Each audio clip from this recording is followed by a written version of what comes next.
living that life on the ham radio scene. From soldered rigs to the latest news, solar flares or a vintage tube. Come as you are, everyone's tight. We're family here on a Tuesday night. It's the best ham radio show online and mine. Amateur radio roundtable every time. Glenn K, W5GP, tech so bright. Brett W5KUB-119, signals just right. And Mark P's there in the chat room too. And laughing, learning, sending questions through. Tune in 8 p.m. the moment's right. At W5KUB.com Tuesday night.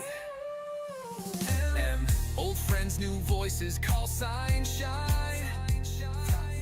On the round table, we all align. Every rig and every key tells a story wild and free. It's the best ham radio show online. Amateur radio roundtable, it's our time. Tom, Glenn, Brett, and Mark in view, sharing the waves with me and you. Join the fun, don't miss the flight. At W5KUB.com Tuesday night. See you at 8 p.m. Central, only on W5KUB.com.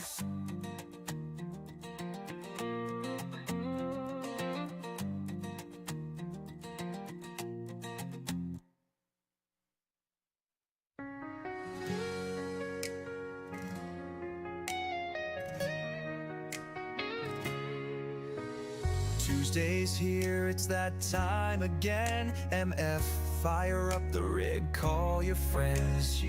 Grab your coffee, pull up a chair. We're going live and the gang's all there. Tom W5KUB's in control. M streaming the show with a whole lot of soul. At W5KUB.com we unite. Ham radio magic every Tuesday night. It's the best ham radio show online. It's a radio roundtable every time. Glenn K, W5GP, tech so bright. MF, WY7BG, signals just right. And Mark P's there in the chat room too. And they're laughing, learning, sending questions through. Tune in 8 p.m. the moment's right. At W5KUB.com Tuesday night. There's a chat room buzzing, full of cheer. And talk with the hosts, they're always near. Building antennas, talking DX dreams. Living that life on the ham radio scene. From soldered to the latest news, solar flares or a vintage tube. Come as you are, everyone's tight. We're family here on a Tuesday night. It's the best ham radio show online. After radio roundtable every time. Glenn K, W5GP, tech so bright. Brett, WY7BG, signals just right. And Mark P's there in the chat room too. Laughing, learning, sending questions through. Tune in 8 p.m. the moment's right. At W5KUB.com Tuesday night. Old friends, new voices, call sign, shine. On the roundtable we all align. Every rig and every key tells a story wild and free. It's the best ham radio show online. Amateur radio roundtable, it's our time. Tom, Glenn, Brett, and Mark in view, sharing the waves with me and you. Join the fun, don't miss the flight. W5KUB.com Tuesday night.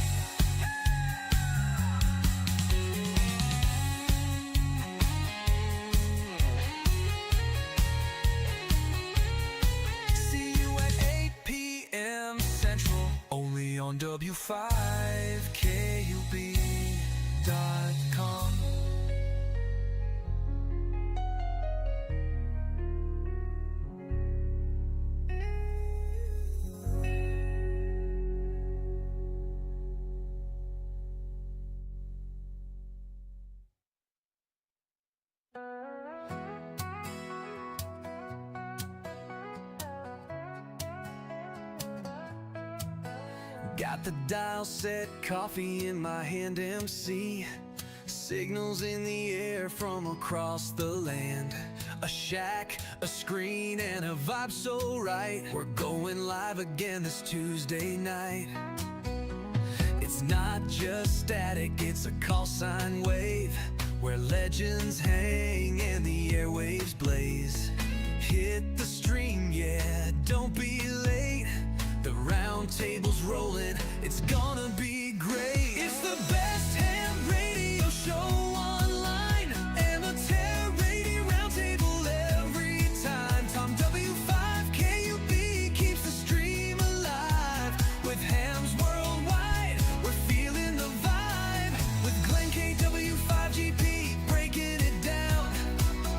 Building gear and wearing that crown. And Mic Brett test, 1, 2. W5KUB shouting clear. Coming in strong from here, DD. Oh, and Mark P, yeah, he's part of the light. So tune in every Tuesday night.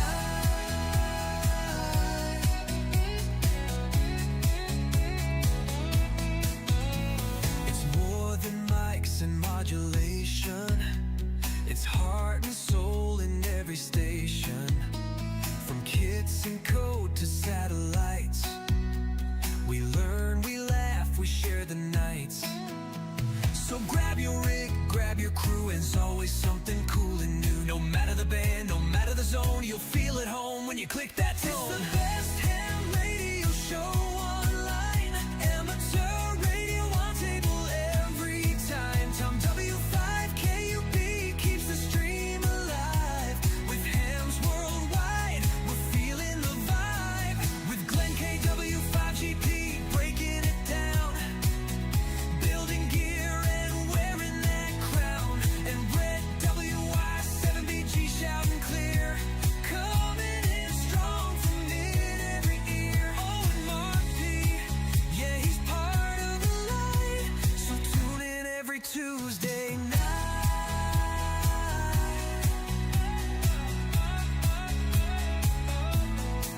Turn it on, let it play.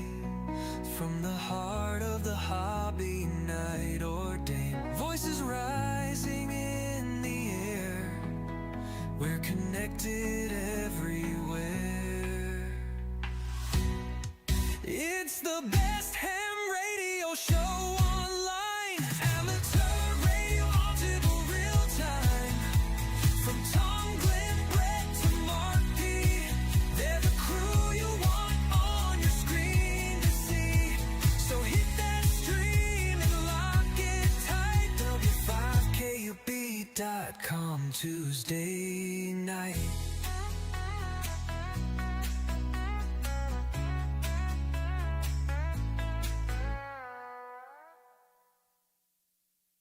Out in the shack with the static buzzing low, dialing up the band, letting those signals flow.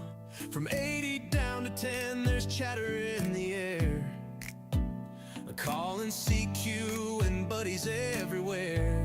Yeah, on the amateur radio roundtable, we tune and learn and connect when we're able. With Tom W5KUB at the mic, giving hams around the world what they like. Oh, log in, pull up a chair, come see what's on. Live at W5KUB.com. Yeah. Now Glenn KW5GP is dropping some code, teaching the noobs and lighting up the load. Tinker and Ted got that builder's touch, with a soldering iron and a passion so much. Then there's Brett WY7BG, talking DX from the peaks to the sea, rocking the West with a signal so clean. He's a voice on the net and a ham radio machine. On the amateur radio roundtable, we tune and learn and connect when we're able. We'll find W5KUB at the mic, giving hams around the world what they like. Oh, log in, pull up a chair, come see what's on. Live at W5KUB.com.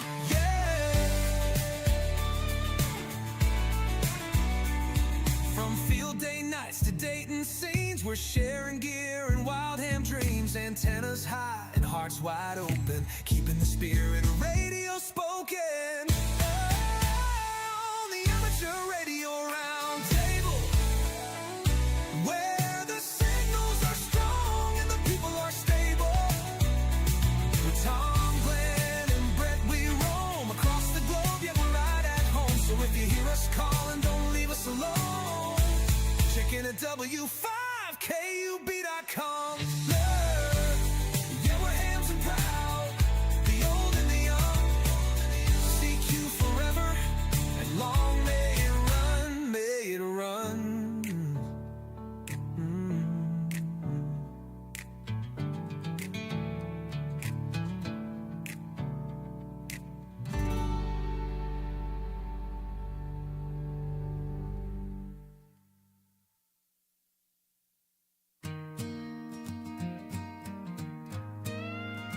Out in the shack with the static buzzing low, dialing up the band, letting those signals flow.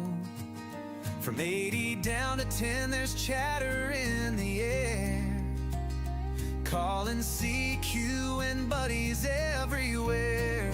Yo, on the amateur radio round table, we tune in, learn and connect when we're able. With Tom, W5KUB at the mic, giving hams around the world what they like. Oh, log in, pull up a chair, come see what's on. Live at W5KUB.com. Now Glenn KW5GP is dropping some code, teaching the noobs and lighting up the load. Tinkering tech, got that builder's touch, with a soldering iron and a passion so much. Then there's Brett WY7BG, talking DX from the peaks to the sea. Rocking the West with a signal so clean, he's a voice on the net and a ham radio machine. Or on the amateur radio round table, we tune in, learn and connect when we're able. With Tom, W5KUB at the mic, giving hams around the world what they like. Oh, log in, pull up a chair, come see what's on. Live at W5KUB.com.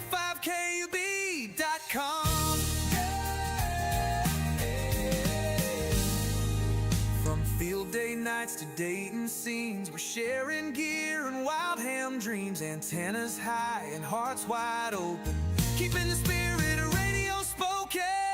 Playing on the amateur radio round table, where the signals are strong and the people are stable. With Tom, Glenn, and Brett, we roam across the globe, yet we're right at home. So if you hear us calling, don't leave us alone. Check in at W5KUB.com. Yeah, we're hams and proud, the old and the young. CQ forever, and long may it run. With time.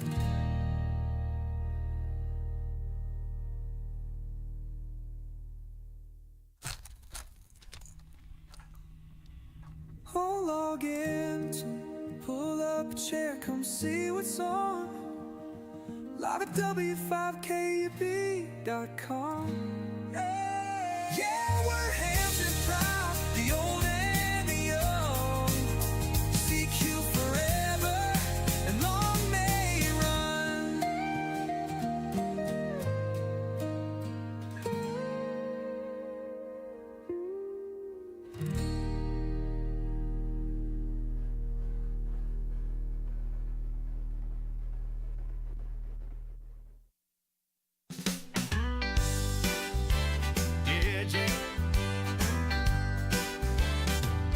Tom's got the stream, we're live in the zone. MF from the shack to your screen and to your home. Not just talk, it's community. Every call sign feels like family.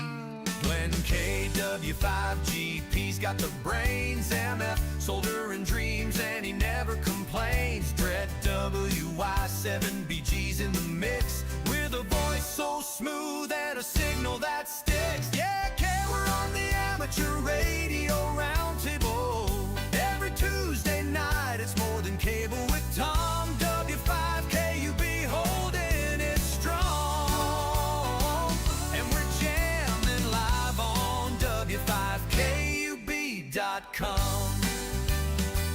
Shout out to Mark P.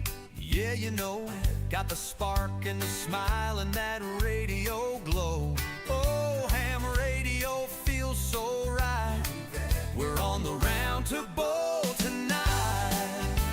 Yeah, Skip's rising up, band's going wow with QDX. Got that ham radio style, antenna high, reaching stars, talking from driveways to Jupiter and Mars. Well, KW5GP's got the brains. I'm F, soldering dreams, and he never complains. Red WY7BG's in the mix, with a voice so smooth and a signal that sticks. Yeah, ever on the amateur radio roundtable. Every Tuesday night, it's more than cable with Tom. W5KUB holding it strong. And we're jammed in live on W5KUB.com. Calling out from Call Sign Nation. This is more than communication. It's a spark, a sound, a global light. And we're live every Tuesday night.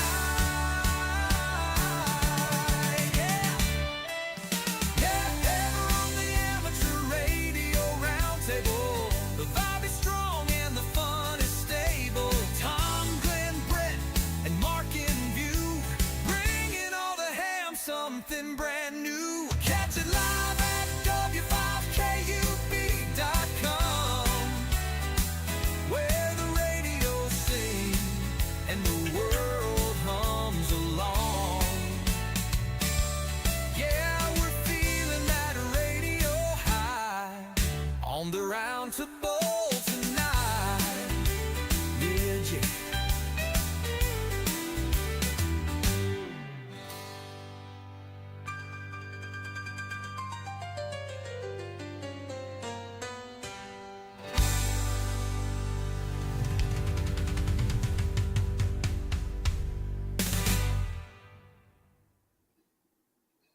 CG, Tom's got the stream, we're live in the zone. MF, from the shack to your screen and to your home. Not just talk, it's community.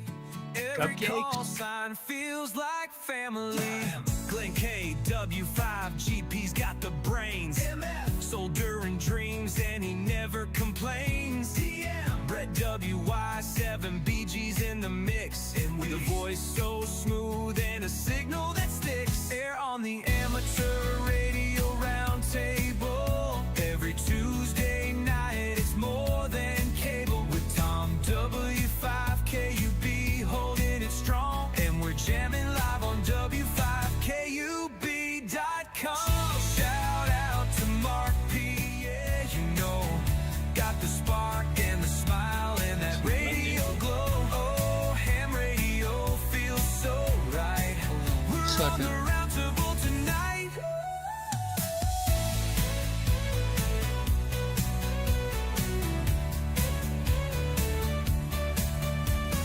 Skip's rising up, bands going wild. FCQDX got that Write it down a little bit. radio style.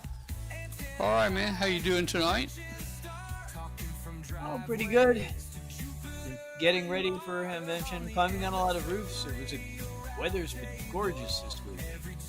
Oh, I haven't looked at the weather for this coming weekend. What's the weather look like for up there, Friday and Saturday? The forecast for the Midwest is muggy. No, not Midwest. I'm talking about Xenia. Yeah, well, that's the Midwest. It's, Have you looked up? Dayton. Have you looked up Xenia? Let's see. Well, let's look up Xenia exactly, but Let's see what it says. put it in here and see. Let's look and see what they say.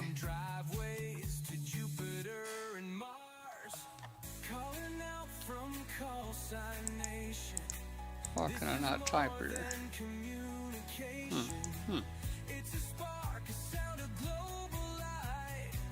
It won't let me. My browser is taking its time going to AccuWeather.com. Yeah, mine is hosed up here on weather.com. Looks like.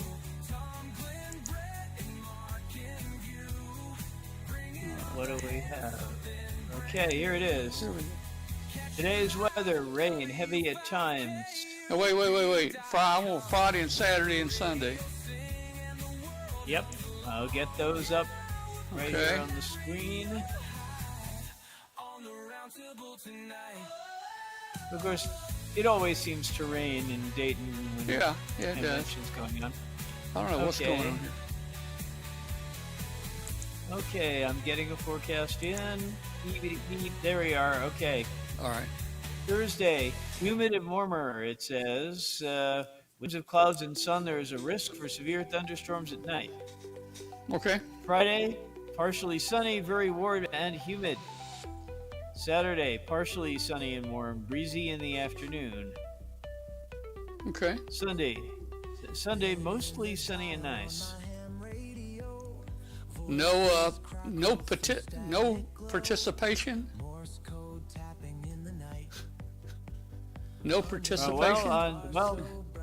It looks like the participation is going to be Thursday night when it's going to participate in raining. Yeah. Well, And at least then you they won't. At say least it's you gonna won't be in the be rain. humid. It might make the place muddy for Friday morning, but I think you're going to be okay.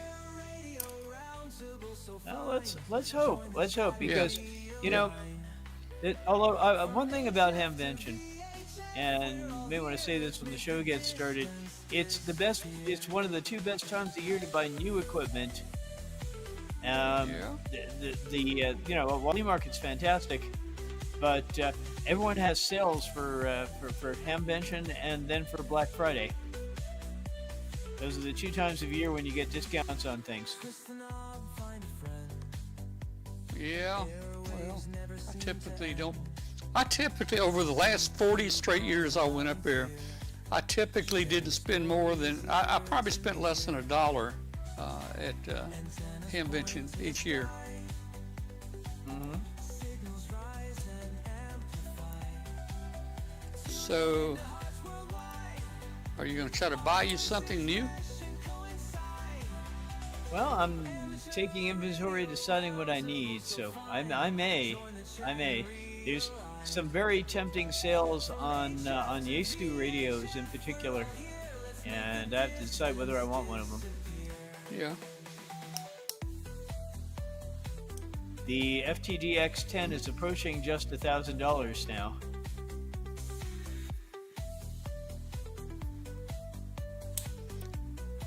So it's becoming very competitive with the 7300. Look at how Glenn popped in. Hey, Glenn, do you have any audio tonight? We're about to find out, do I? Yeah, you got it, man. Okay. You Yes, must have took a computer course this week. Yeah, right. Yeah. Hey, well, I would think that through the internet, you could probably just about get the same pricing as you would if you went to Dayton. I don't know. What do you mean? A lot of the Dayton sales are replicated online. Yeah, but I mean, even Oh, during the year, the pricing is pretty good. At places like Gigaparts Yeah. and HBO and stuff. HRO and those places. HBO is still pretty high, to tell you the truth. Yeah. Yeah. Well, I found out my house is supposed to close tomorrow, Oh, that's cool. which Congratulations. means there could be a significant deposit in my bank account. Now, keep in mind, supposed to close. Yeah. Yep. There are still variables such as walkthrough, etc. But theoretically, yes, it's finished.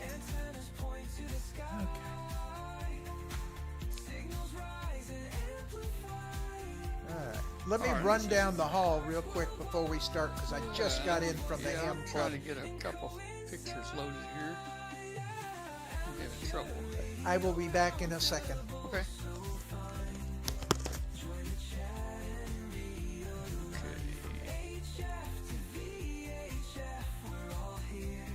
See what I got here. I'm in trouble. Let's see. Today is 13.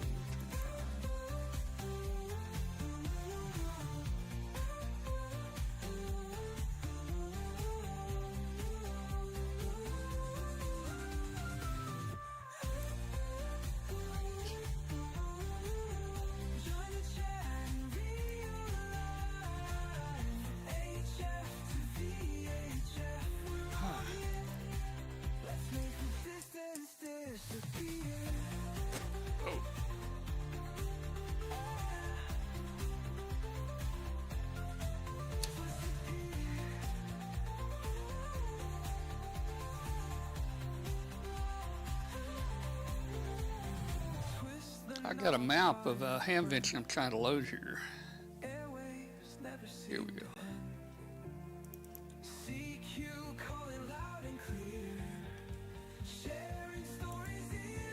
About to get it. Come on back.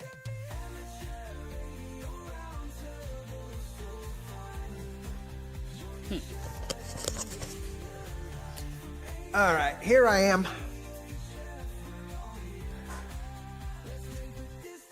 All right.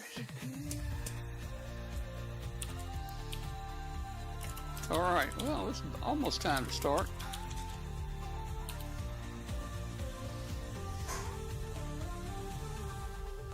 Glenn, what you flying up Thursday? Yes. All right. And as soon as I hit the ground, I am running over to the QRP Archie event for Thursday night. Oh, And okay. then Hamfest Friday. And then QRP Archie again Friday night. I'll be meeting with Joe Eisenberg and stuff, that group. Okay. And then Saturday is my forum Yep. and book signings. Yeah. I had a computer crash. It overheated. Too many things running. Well, Anyway, so what's Joe up to? Just being Joe. I guess he's with Ham Nation or something, you know, now that CQ's gone. He's not doing a whole lot of writing that I know of. I haven't seen him I mean, on he- Ham Nation lately. Every now and then he seems to be on there. He may be Yes, just I don't know. retired now like me. Oh, he had for a while, but he still fixes laser printers and does kit builds. Yeah. all right. Well, I've got 8 I o'clock, noticed my guys. video is kind of choppy. I guess we can get started. It's 8 o'clock here. Tom, is my video choppy to you or what? Because it's on No, the screen, no, it you look looks really look choppy. great here. Okay, so it's just on my screen. Now, this thing, I'm sending back to you at 720p at, I don't remember, probably, I forget the bandwidth, but it sends back to you a lower bandwidth than what you sent to me, you know, Okay. because you know, the viewers are more important than you seeing it come back. But I mean, I can change the bandwidth to you.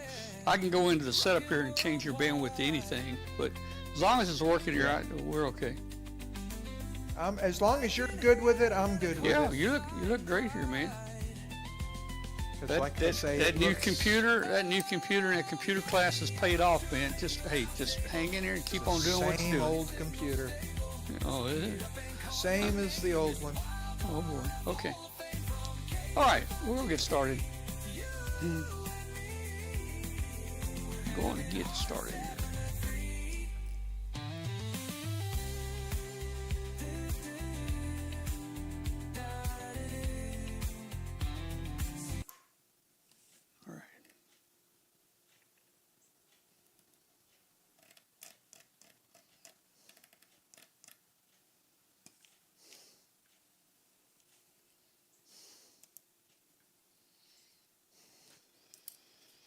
All right, good evening to everyone out there. We're glad you're with us tonight. This is Amateur Radio Roundtable, a show about electronic shortwave and ham radio. Let's see, electronic shortwave, ham radio, and amateur radio, whatever you want to call it. And every now and then we discuss a few other things here. If you're out there listening on world famous WBCQ, you're tuned in to 7490, and it's a Thursday for you.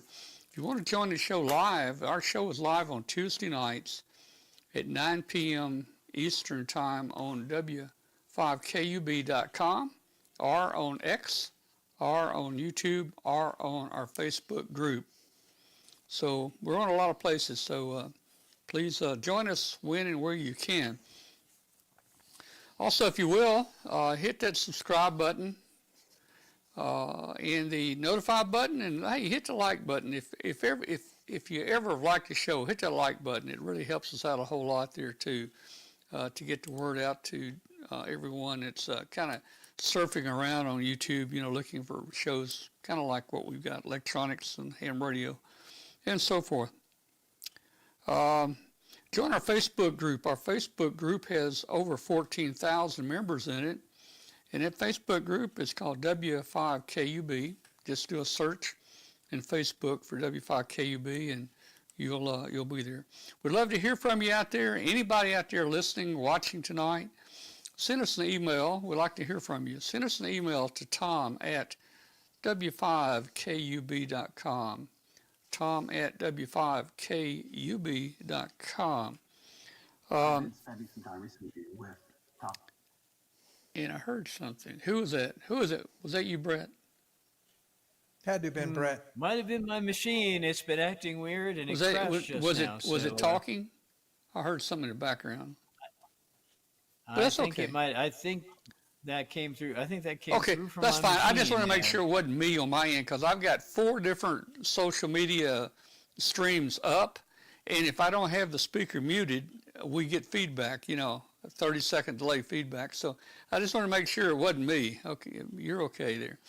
All right, let's see. So we've welcomed everybody already. Hey, tonight, I think we got a good show tonight. I want to talk about antennas a little while tonight. We're going to talk about that in a little while. Me and I'm going crazy on my antenna project. We've talked a little about it. I've changed my mind 3 times. I changed my mind twice yesterday, and I'm kind of changing my mind today.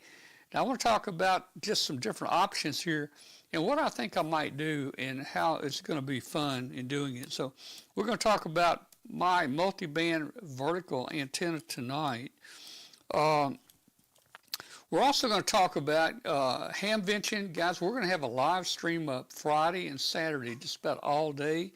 Mark P. is going to take the webcast in from that end. He's coordinated our roving reporters with cameras. He's taking care of all that. We'll talk about that, what we're going to do, and so forth. So that's Hamvention this weekend. Hey, W5KUB-119 is just about to make its first lap around the world. We did this for the Arkansas River Valley Amateur Radio Foundation.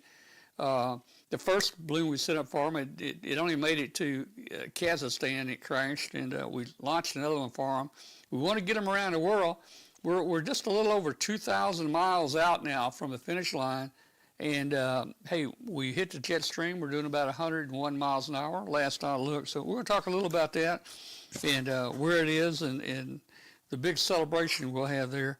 I want to talk a little about SDRs, too, tonight. SDRs and things like SDR Play and some of the dongles you can get off the internet for SDR.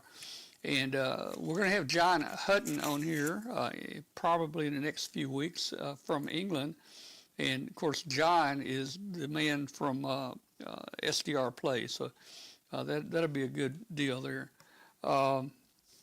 Okay, so that's kind of the lineup we got tonight. And we've got one item for sale on here. A viewer sent me an email. Can you read that? No. He sent me an email. He's got an item he wants to sell. And, we kind of had a little swap or sell thing on here, but we hadn't done anything. Nobody buys or sells. But We finally got one here. They want to sell a microphone, so we'll talk about that later in here. All right, come on in here. Let's go with Glenn tonight. How you doing, Glenn? Doing good. Just got in the Faulkner County Amateur Radio Club meeting this evening, and as usual, it was a good meeting, and had a lot of fun. Met a lot of folks, and getting ready for Dayton. I started packing today, getting organized and sorted out. As we were mentioning before the show, I'm flying out Thursday. Gonna do some of the QRP Archie events Thursday night, and then of course Friday is the Ham Fest, and more QRP Archie events in the evening. And then Saturday I'm going to be doing my Arduino forum in building 4 at 1:30, and then right after that I'll be at the ARRL area signing and meeting and greeting my book readers, and looking forward to all of that. That's always one of my favorite times of Dayton. And then of course Sunday, we're going to be in the flea market having fun, spending money.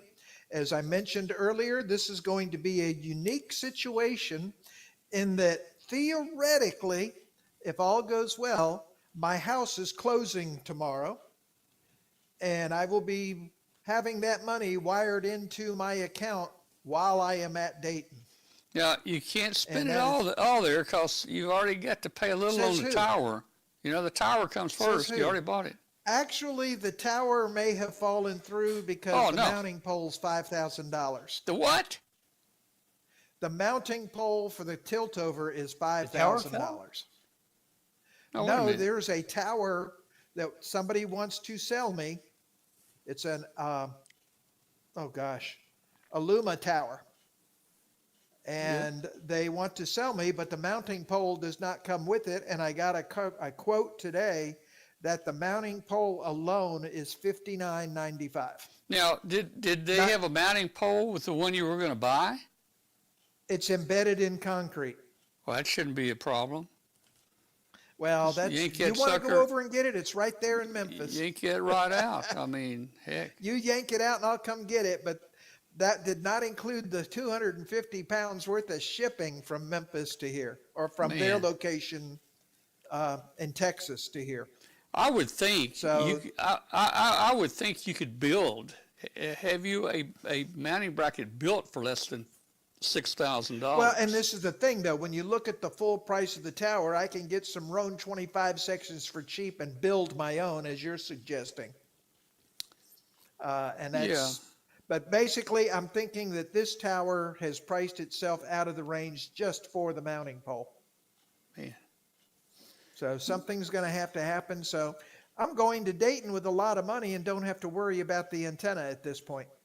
Hey, why don't you, surely there'd be an easy way to put it up without it tilting. Well, yes, but then you roll in the cost of the antenna itself, and it's not cost effective. You mean the tower? The tower itself is not cost effective. See, I would think you could drop the bottom 2 feet of it into a hole in Portsmouth concrete and bracket it to the house, to the roof. It'd be freestanding. Theoretically, the problem is that, yes, it would have to be freestanding, but if it's freestanding, why don't I just go with Roan 25? Well, yeah. At $40 a section. Yeah. And that's the difference, is this is an Illuma tower crank up, but the tilt over requires that pole or a tilting mechanism. Does it crank up and tilt? Does it do both? This does both. Okay. But at the end of the day, when you look at the cost, or even the fact if I could manufacture my own, it's not cost effective. I could do easier with Roan 25. If I'm going to have to build my own mounting pole, I'll get Roan 25 and build my own crank up tilt over. Hey, I got a MIG welder here. Just come on by. We'll find some scrap metal here. We'll weld you up something. Exactly. I'm going to look at Dayton, and maybe I'll get lucky and Martin Jew will be there, and he's got a couple of high gain tilt overs still out there in Starkville. Well, he probably does. Yeah. So all right. Hopefully he will be be there. Okay. See, like Larry knows where there's a fold over UNet and tower. Yeah. So I'm There you just, go. like I say, I don't think that this particular one is cost effective unless there are changes in the mix. And Yeah. that's going to be discussed. But at the end of the day, the whole gist of it all is I'm going to be at Dayton with a lot of free money available. Yeah. I won't have a lot on me, but I have a very large credit line if Yeah. everything Yeah. happens tomorrow. Well, you won't be able to carry it home on the airplane, that's for sure. Oh, I'd pay excess baggage. It'll get home. Yeah. Yeah. Okay. I use one of the shipping places there. I mean, Dayton has both UPS and USPS shipping, if I'm not mistaken. All right. Well, there it says in Newborn, Tennessee. I don't know where that is exactly. It must be over in the western part of the state.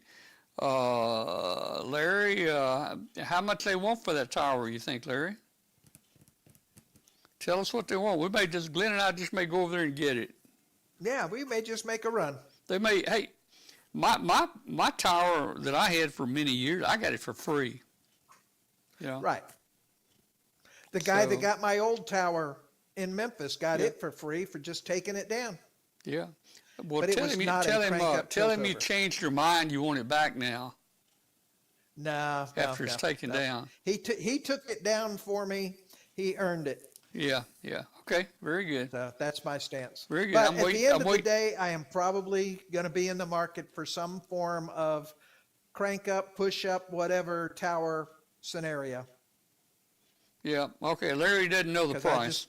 He doesn't know the price. I just so- think this one is a little too high for what it is. Yeah. Now, if they get that pole out of the ground and include it, that's a different story.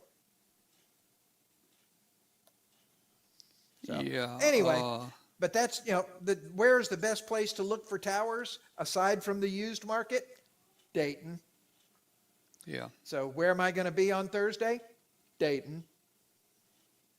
I will have All right. plenty of chances to look. Well, I'll tell you what you can get, man. You can get you a weather balloon and some gas, and you just put you up one that way. Well, and I had a question on that when we get into the show. 'cause Yeah, okay. We talked about that at our club meeting this evening. Okay. Remember that. Okay, let's jump Yep. over there to Brett and see what's going on with Brett here tonight. Hey, Brett, how you doing, man? Hey, evening, Tom. Well, getting ready for Hamvention. I'm going to be there, and I'm going to fly to Columbus and then drive over to Dayton. So I have a little bit of a longer drive than some people will, but I got a better airfare. I got on Southwest, which gives me 2 check bags for free still. And that means that I can bring an extra bag to bring back goodies from the flea market. I'm looking forward to doing a lot of that. I'll be roving around the flea market. I'll take video. Going to be going to the 4 Days in May event, and also some of the events over at the Hope Hotel for the convention. It'll be a lot of fun. I'm really looking forward to this.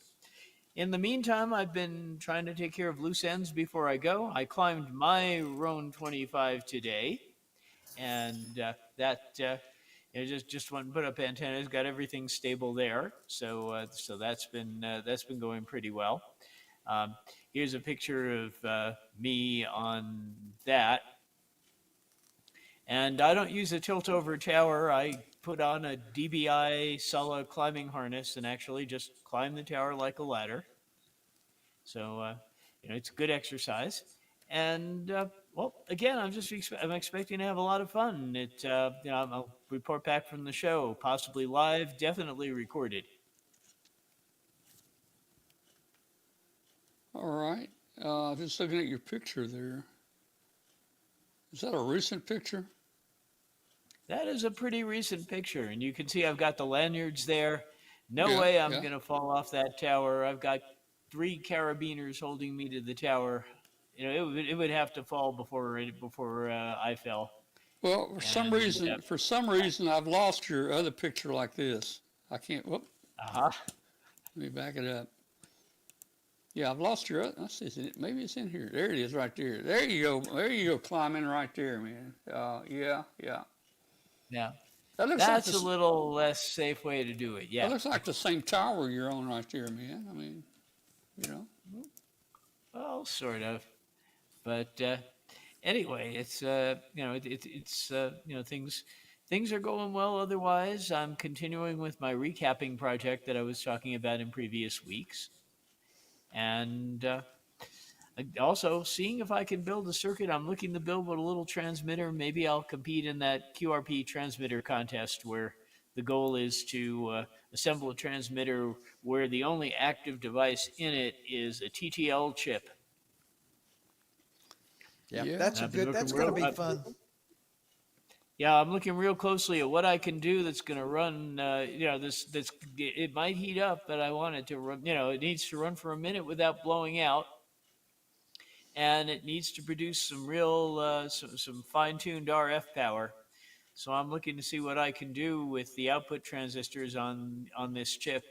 Just make them produce as much as they can without blowing out. Well, I'll be there to cheer you on.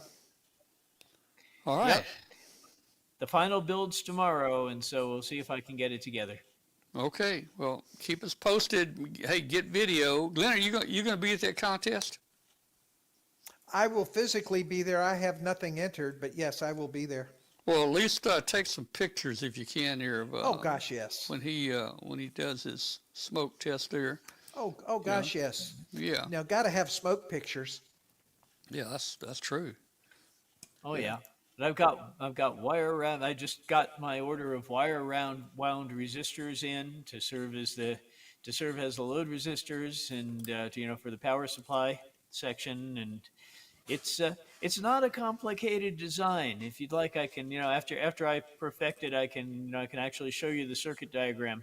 It's just a simple oscillator and driver and impedance matching so that you get the most power out. Well, It's going to be cool. If we show it on here, you do know that everybody up there watches the show and they'll copy. Yeah. They'll copy your design. Can't do it tonight. Just be careful. Yeah. Better. Can I do wouldn't it do next it tonight. Tuesday. Maybe next week we'll do it. Yeah. Yeah, Yep. I want to perfect it first. I'm still doing the final build, so once I've got the circuit perfect, then I'll be able to show it off. All right. Well, that's good. Okay. That'd be cool.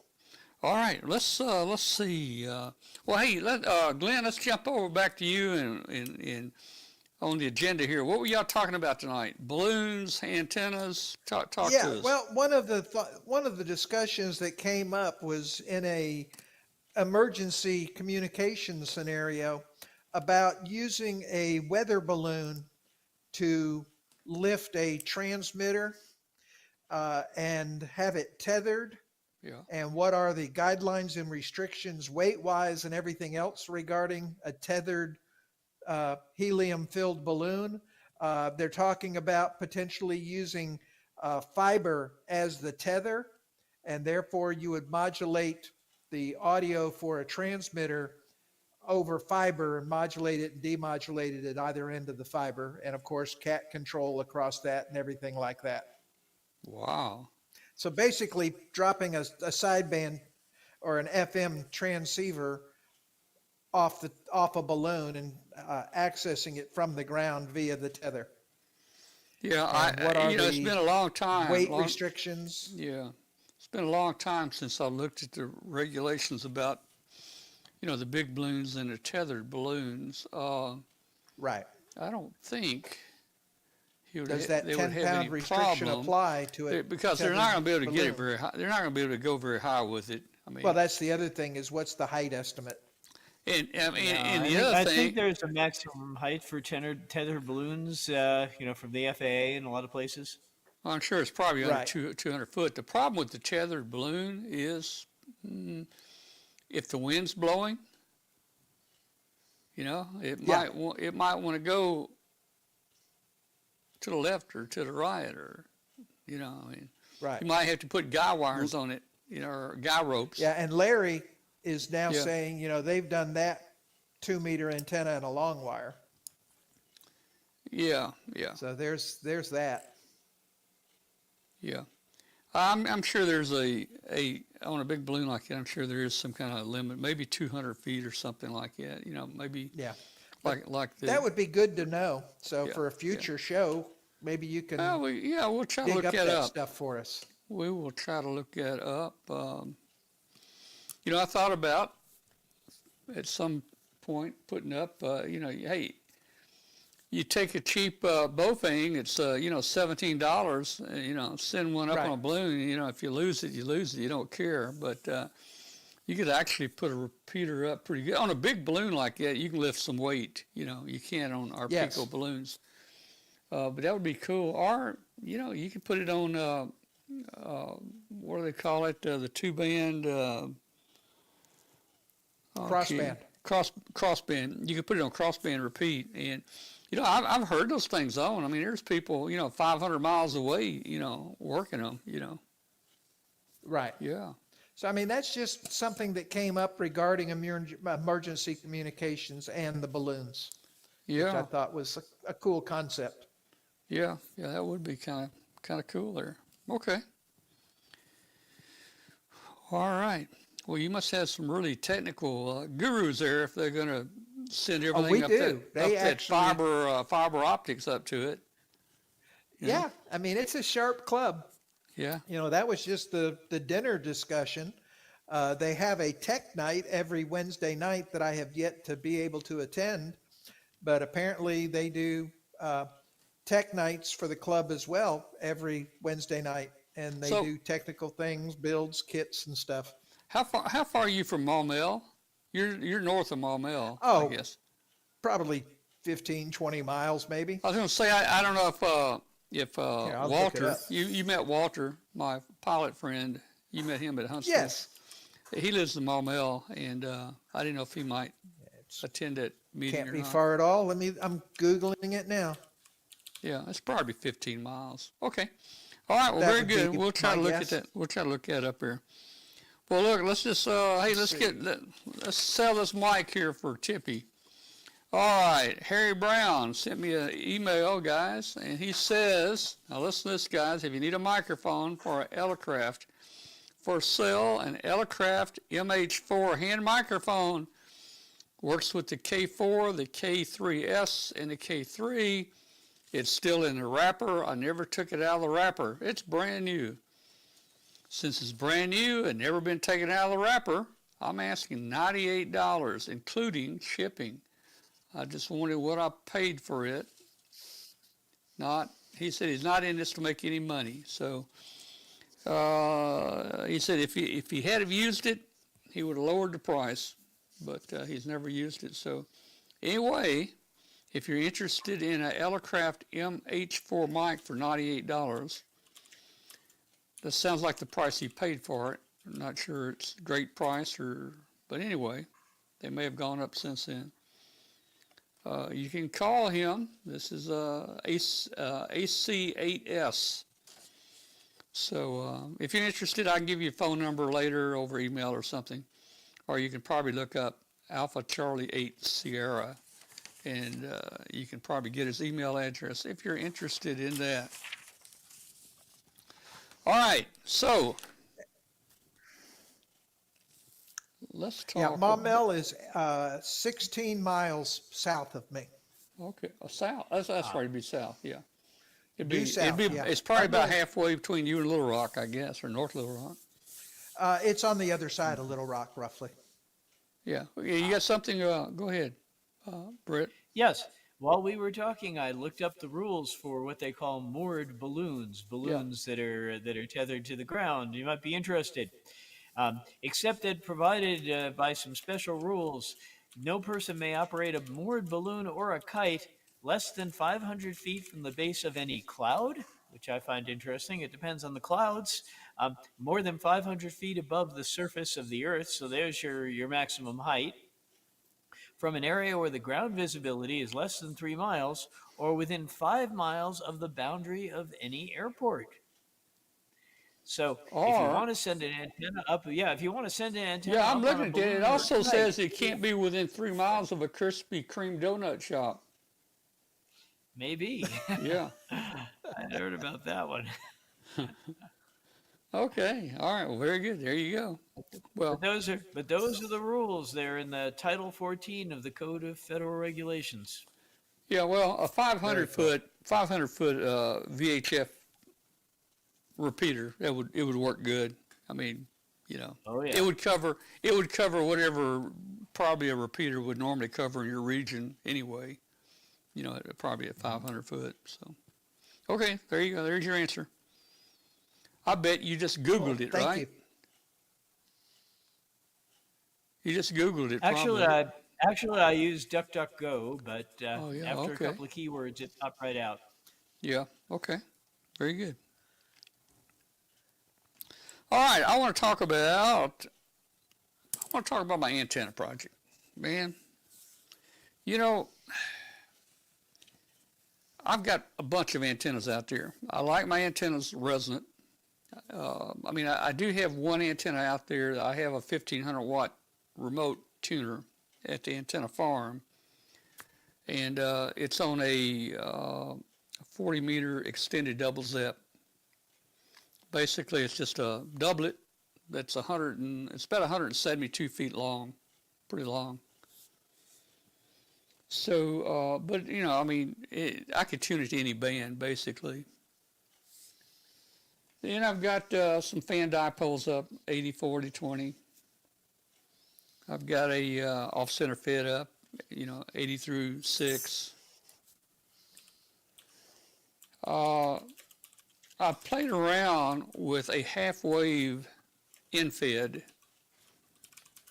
with a 49 to 1 or a 64 to 1 balun, and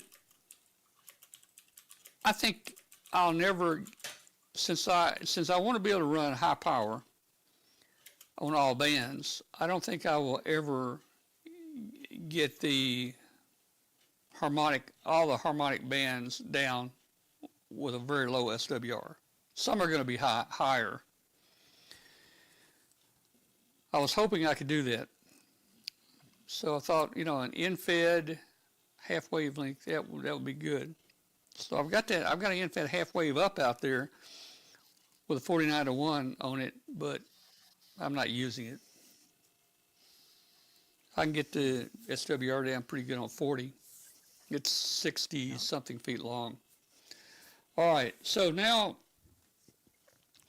if you guys remember, let me see, if you guys remember, we discussed the DX Commander type antenna. The DX Commander antenna basically, DX Commander antenna basically is just a quarter wave piece of wire for each band, and you're all fed at a single point. So, you know, that was going to be my next deal. Now, it's simple to build. If you guys remember, I built me some cross pieces like this, you know, as members to hold my 5 pieces of wire up. Oh, wait a minute. I've got to get this on here. There we go. There, and I've got to turn that audio off. Okay, so, you know, this was what I was going to use to build my DX Commander type. 5 resonant wires going up. Sometimes that's a little hard to tune, 5 resonant wires. They kind of interact with each other. But basically, and I don't know why I am not focusing here. But basically, you know, with the insulated pieces, all right, with the insulated pieces here, I was just going to put this out at my antenna farm. And each wire, there'd be a 10 meter, you know, a 10 meter wire go through, and it would come to a point. There'd be a 15 meter wire that would come through, and it would come to, you know, a single feed point like right here. And then maybe a 20 meter would go through the other one there, and it would come here. And I was going to try that, you know, and build that. But, you know, I was thinking, that's a quarter wave, and it's ground mounted. I do have radials out in my yard, but this actually would be very visible out in the yard. I try to keep my antennas kind of stealth. I've got so many wire antennas out in the backyard and in my trees. but they're very stealth. You just don't see them. Probably, you know, probably 19 out of 20 neighbors out here don't even know I'm a ham, and they don't see the antennas back there. This would look, I think this with those insulators like this going up out there, I think it would probably look a little bad out in the backyard, particularly out the kitchen window. This would be right out, straight out the kitchen window. So I've about decided not to go that route. So I thought, okay, let's go back to the 60 or 70 foot vertical, you know, that I had for a half wave on 40, which is 66 feet. But let's just take a let's make it not a half wave on 40. Let's just make it an odd length, say 70 foot tall piece of wire. And here I decided, okay, I'm going to do this. I'm going to add my remote antenna tuner to it. And remotely here from the shack, I can tune that for any band. All right, so that was my next thing. I told you I changed my mind about 3 or 4 times, and I've changed it again. I got a short video here I want to show you about this. So instead of building up this L match, I said, well, yeah, I've already done that before. It's in the attic. You guys have probably seen it on the show. I made some changes to it. I've got a video here, and what I want to show you is how well this L match would work. Actually, it's a mechanical, motorized, driven outside, and to test it, I put it here in the shack, and I just took me a 30-foot piece of wire, stuck it out my window over a bush, and tied it to my fence. It's about 7 feet off the ground. So I'm going to show you this how this motorized thing works, and it's a good deal, but I'm kind of thinking not to do it now. I got another idea. So let me show you what this thing does here, what you think about it. Here we go. All right, let's take a look at the remote mechanical tuner that I put together here. You know, this is something that I put together a while back, and I thought, well, and Glenn and Brett, if you guys want to yell out about something or ask a question or anything, I can stop it here, you know.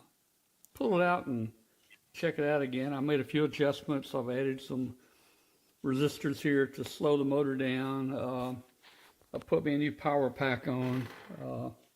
I'm using just a old laptop power supply, about 19 volts to run it. And basically it's just your LC configuration, an inductor and capacitor. And here's the capacitor. And here's our rotary inductor. And we've got motors on both. A motor driving the capacitor and a motor driving the inductor.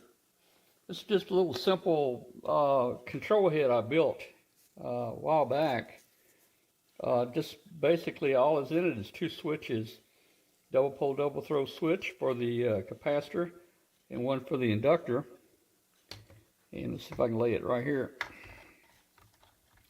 So I just put 19 volts in, and it goes through the switch. And for the capacitor, if I go down, you can see it's turning the capacitor. If I flip it up, it's going to turn it the other way.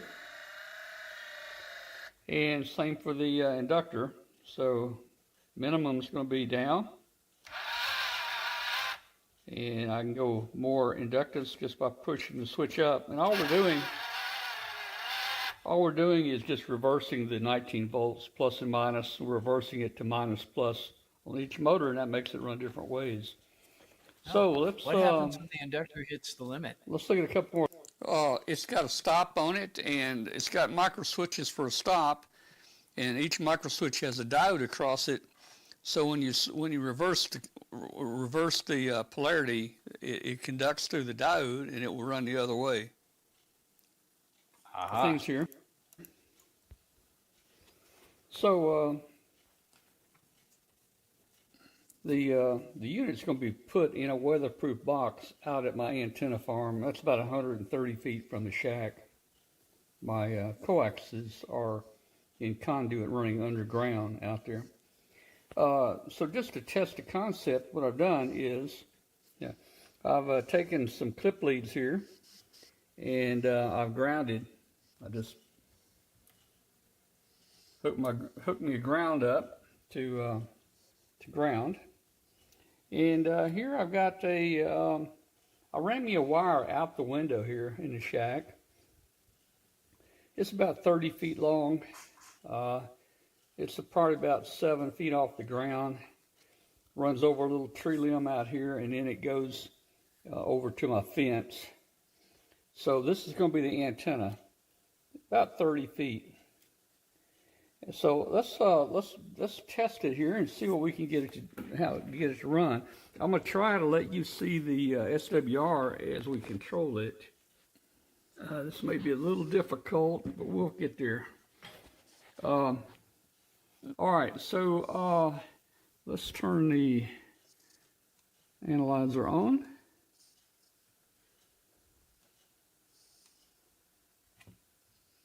And for some reason it's not coming on. Maybe my batteries are dead. Oh, wrong button. Okay. All right, let's start with 40 meters. So I'm gonna put this on. I'm gonna put this down in the 40 meter band. Somewhere in the 40 meter band. 7200 is good. We'll put it right there. All right, now let's see. Now you're going to see me work the switches here and rotate the capacitor and the coil here. And we're going to try to get a good match. Let's see how we can do it here. So first of all, I'm going to hit the cap and run it down. Watch the needles here. This is going to be our indicator of how well we're doing. Okay, that's the capacitor, not much. Let's go to the inductor.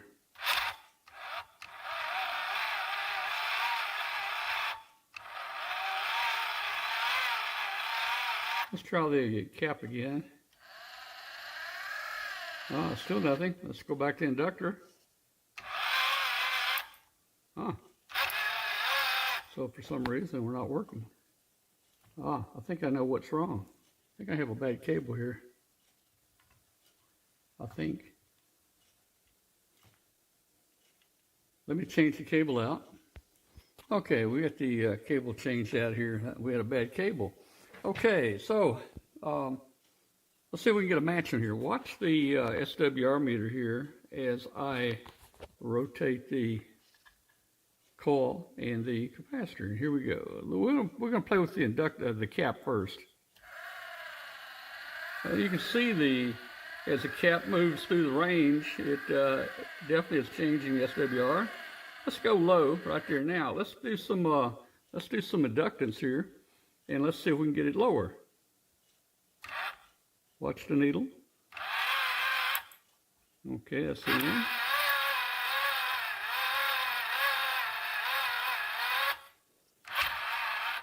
All right. Let's try some. We'll have to go back and forth. I have found that turning too fast. I'm going to barely just tap the switch. You can see it takes it down some now, the inductor. Okay.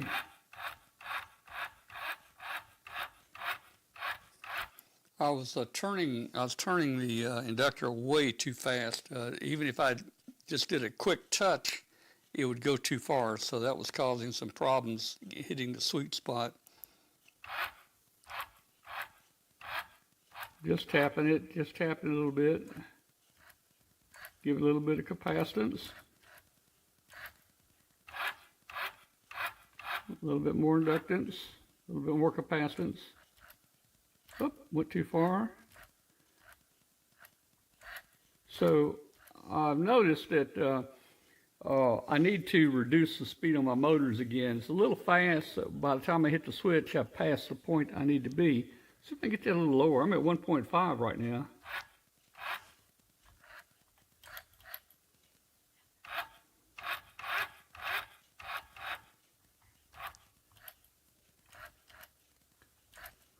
I should be able, if it wasn't so fast, I think yeah, let's see. I think if it wasn't going so fast, I'd have better luck at this. Let's see. Ooh, it went down. Okay.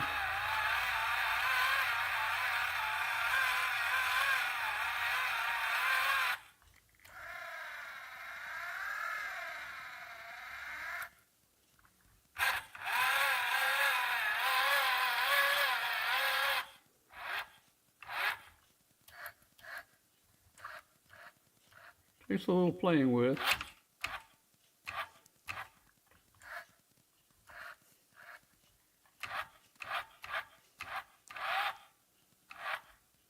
A little playing with here.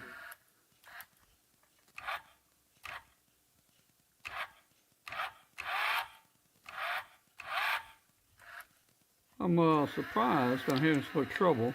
I'll get there though. I'll get there.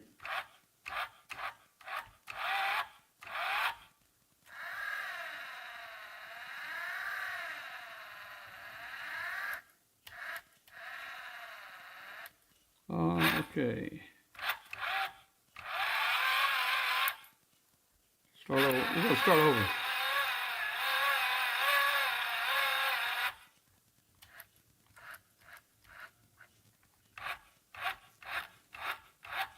There we go. I'm walking it down.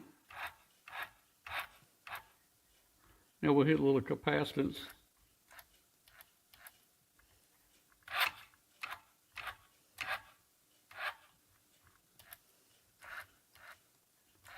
All right, we can do better. You're going to see I hit the sweet spot here in a minute. It was just turning way too fast for me. And the capacitor was maxing out. I had way too much value there. We can do better.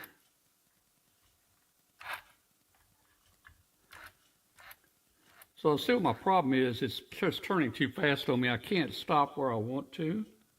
But we're down right now to like a 1.7. Let's see.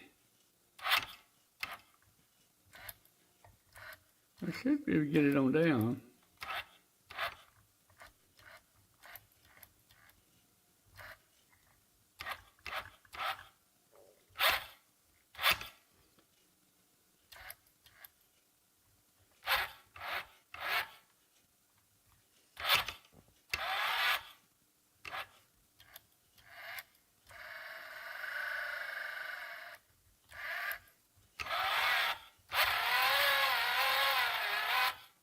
Ah, look at there. Look at that. I just happened to stop it at the right place. I'm going to play with the capacitor now. See if I can get it any lower. Oh, boy, don't take much. There we go. So you can see as the capacitor turns.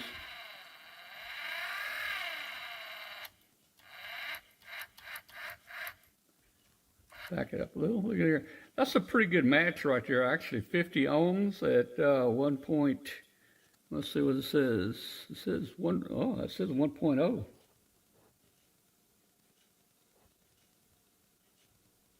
Well, yeah, 1.0.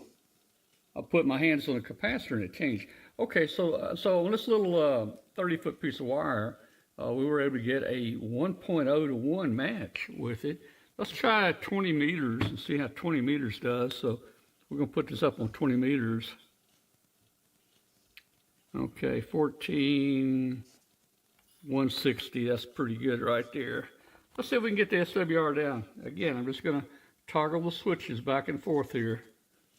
And we'll see what it does.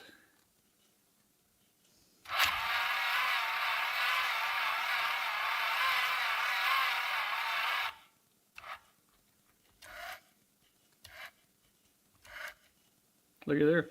It's a little bit quicker on 20 to get the match. Okay, I'm just bumping it here. See, I'm bumping the switch. And I'm moving the capacitor. And you can see it's down pretty low right now. Right right there. I'm gonna see if I can get it in a little bit lower with the inductance.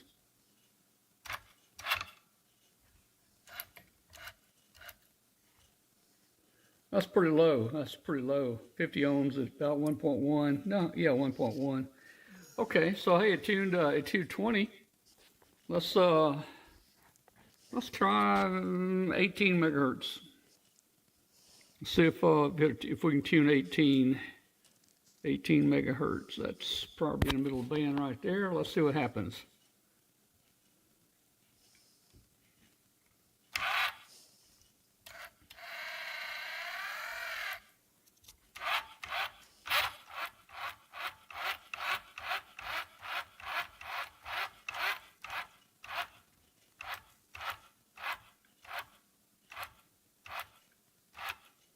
I'm bumping the inductor on down. It's coming down.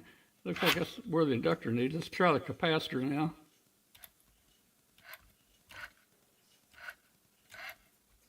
You know, I have found the capacitor is actually at minimal capacitor right now. So I need to change the size of my capacitor. I've got way too much capacitance there. But it looks like it's, if I work at it a lot, I might could find a point where I can get it lower. Yeah. Oh, look at here.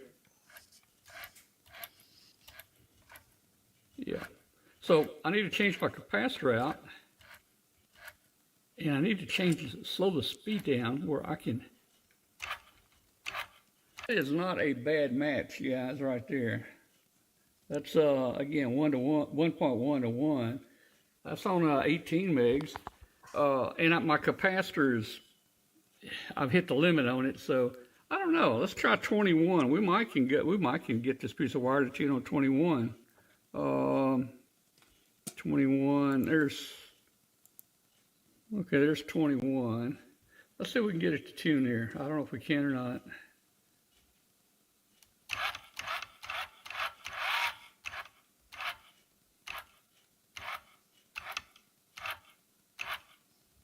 I'm just rocking the inductor down.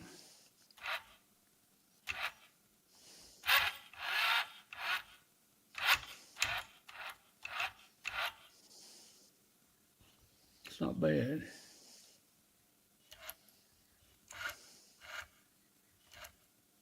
Yeah, the capacitance is at complete minimum.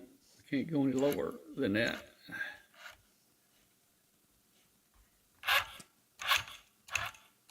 See what we can do. So I'm gonna have to give it a little bit more inductance here. Wow. I fast forwarded, we're up on 80 meters now, 39, 32. Oh man, again, I'm at minimal capacitance here. So the capacitor I've got here is just way too big to tune the ham band. So we'll be changing that out, and I've got to slow it down because it's real touchy. But I think I need to put some more resistors in here and slow down the motors. For like a Cat 5 cable, you can see I put a connector here, and here's a Cat 5 cable, and it just plugs in there, gives me 8 conductors.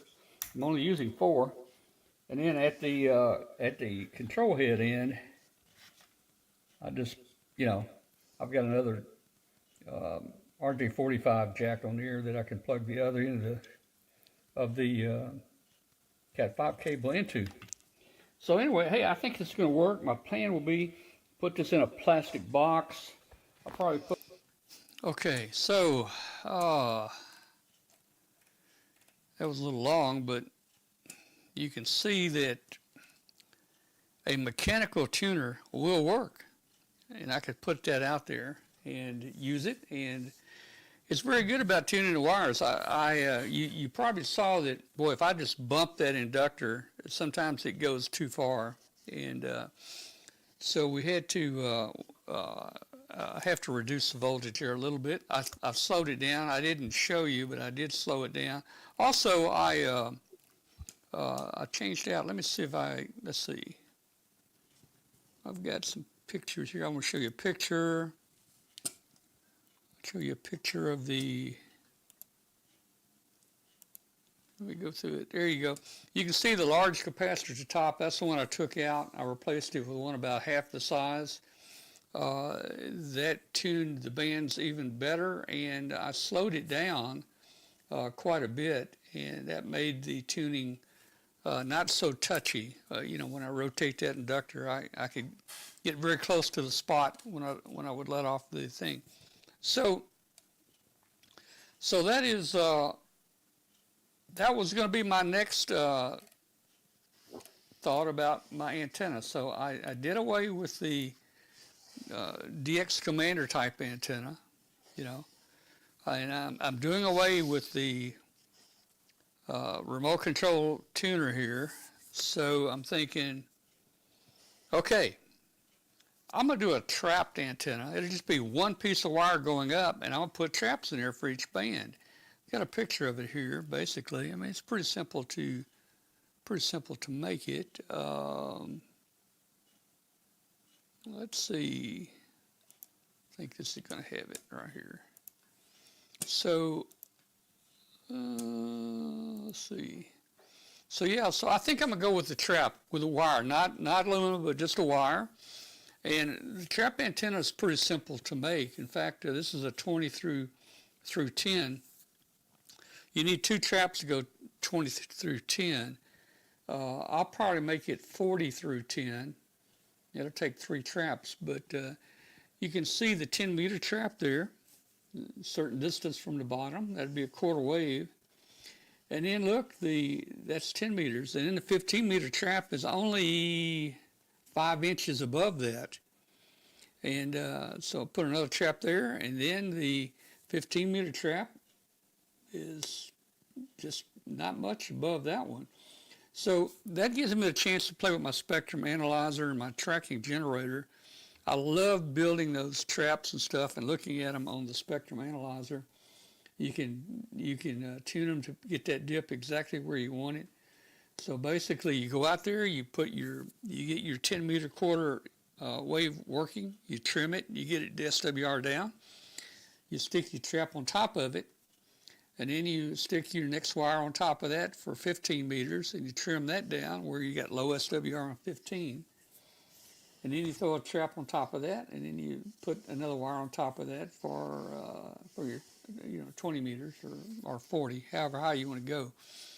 So I think I'm going to do that. It'll be less noticeable, and I don't have to worry about the mechanical part and weatherproofing my box here and going through the hassle of rotating the inductor and the capacitor. If I can get the trap set, it'll just be a matter of I don't even have to flip a switch. It'll be an all-band resonant vertical on those bands. So I think that's the route I'm going to go next. I'm going to, like I said, I'm going to do that with a wire and traps and just hang it. And so right now I've gone through several different thoughts about what I'm going to do. And I've got one more thought about this. These are quarter wave. These are quarter wave pieces with a trap. I'm thinking, okay, there's one thing that might be even better, and that is using the half wave with traps. And there are some articles online about using the half waves with traps. Your half wave infed kind of works on all bands, but since they're close to harmonically related, they don't exactly fall in. So your SWR is a little high on different bands. So your infed half wave, it's a half wave. It's a half wave, and then you use your 49-to-1. You use your 49-to-1 balance, and that's pretty good. I guess you get more gain with a half wave than you would probably a quarter wave sticking up. So what I'm going to do is this: since each of the harmonic bands don't match exactly, you'll never get the SWR down to 1-to-1 on every band. You might get it down 1-to-1 on 40, But on 20, it might be 1.6, and on 15, it might be 1.9. All usable, but I'd like to get it down. So what I'm gonna do, I'm gonna take the traps, and I'm gonna put traps in the half-wave infed. So there'll be a trap here for 10, and then a trap here for 15, and a trap for 20, and then this would turn out to be 40. That'd be 40 meters right there. So basically what you've got here is a 49-1 matching a 10 meter piece, a 10 meter half-wave piece of wire. It stops, your signal stops at this trap. And then if you go to 15 meters, you actually have a 49-1 with just a 15 meter piece of wire, and it stops there. In other words, the additional bands don't affect the other bands. So there's some write-ups and articles about this. So I think I might go with the infed half-wave with traps in it, and that might be my final design, at least right now. So, okay. So what do you guys think here? What do you think? Well, an end-fed half-wave has a very high impedance versus a quarter wave, which has very low impedance. So suddenly, yes, you've got to use that balun in order to match the impedance. And the moment you get off that frequency, the bandwidth isn't really that wide. So you may find that tuning is you'll still want a tuner in the rig, and you may still find that when you get even between, like, if you go as far as 80 and 75, you'll definitely need more than one trap. 40, probably you're not going to get uniform SWR across the whole thing. 20, you may. No. But by putting the traps in there, you're isolating the antenna. Actually looks like 4 different antennas. It looks like a half-wave for 10, and a half-wave for 15, and a half-wave for 20. Without the traps, it sees all the bands, and that's what, they're just not going to, you're not going to get the lowest SWR on every band. So I think that's going to help out right there to do that. So at least it'll be fun building the traps. I'm going to like doing that, and it's going to be less visible. The traps are basically wound on a 2-inch diameter piece of PVC pipe, maybe 4 inches long. So it's going to be kind of cool to play with that, and we'll let you know how it goes. Yeah, I'd be interested in hearing how much better or worse it works than your infed random. Yeah. All right. Hey, coming up, guys, we're going to talk about our Hamvention streaming coming up. I'm going to give you an update on W5KUB-119. Maybe talk a little bit toward the end about SDR receivers. There are several SDR very cheap. You can get into SDR very cheap, man. You can get you a SDR Play. This is an SDR Play, which is a very good SDR receiver, or you can order you one of these. This is one of those TV dongles. It's just there you go right there. It's a TV dongle, and with the software, and there's software out there, this TV dongle becomes an SDR receiver. And on your laptop, you see the spectrum analyzer. You see the spectrum scope, and you can tune it, and it makes a great receiver. You can pick these up probably for $10 to $20, and you'll have you an SDR receiver there. One of the things I want to do is, you're wide open to all the frequencies. I'm kind of getting interested in listening to the pirates. There's some military satellites that were put up many years ago. The U.S. put up, and they're on, I think, 250 megahertz. And there's a lot of pirates on there in Brazil that get on there and talk all the time on those. They're not encrypted, and they didn't build any type of access into them.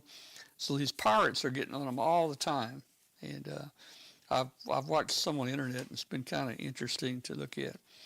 Let's take a quick break. We'll be right back, and we're going to talk about Hamvention next. We've got some good things coming up with Hamvention. ICOM's IC7760 is a pinnacle of base station excellence for amateur radio enthusiasts.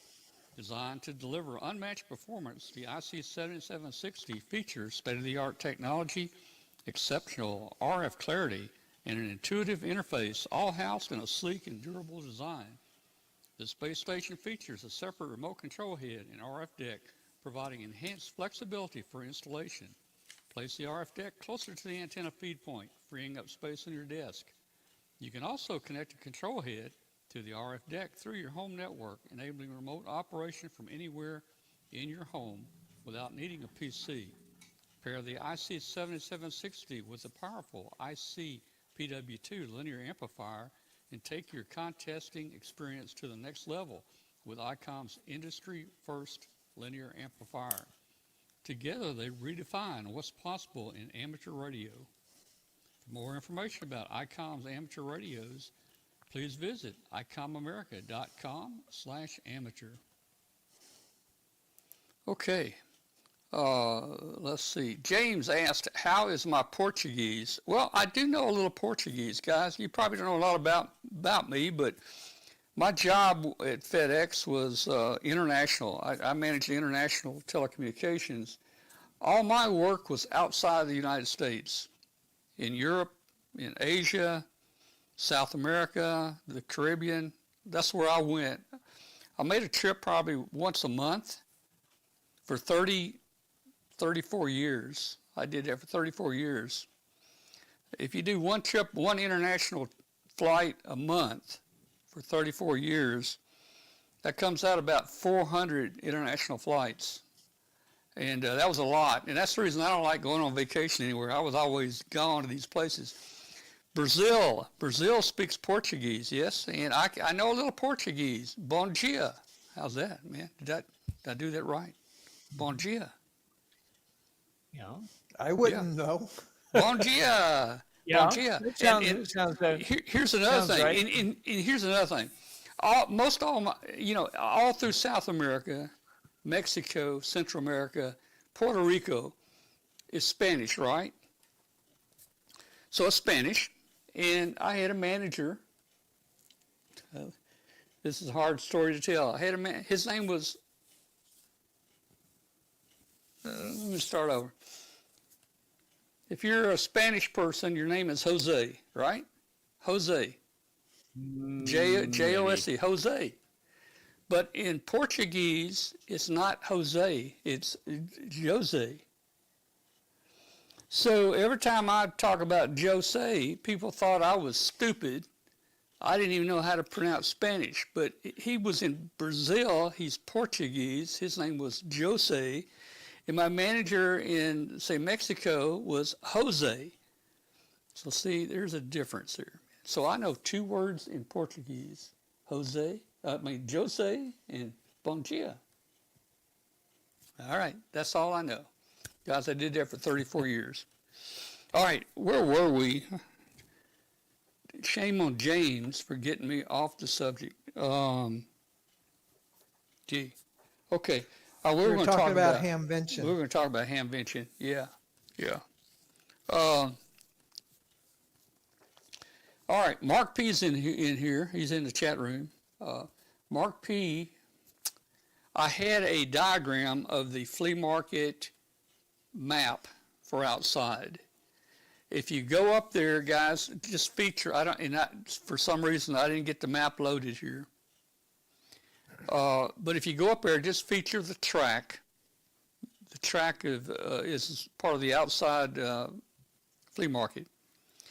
And down in the bottom, the very bottom left-hand corner, it's probably about, I'm going to guess, 12 booths in from the very corner, about maybe 10 or 12 in.